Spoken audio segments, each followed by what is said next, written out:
Nagsimula sa simple na pasulyap-sulyap, nagpapapansin sa'yo. Umabot sa palitan ng mga mensahe, kilig na kilig ako.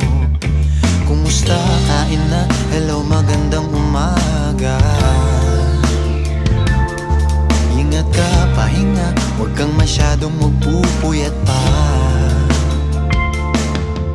Naramdaman ng puso na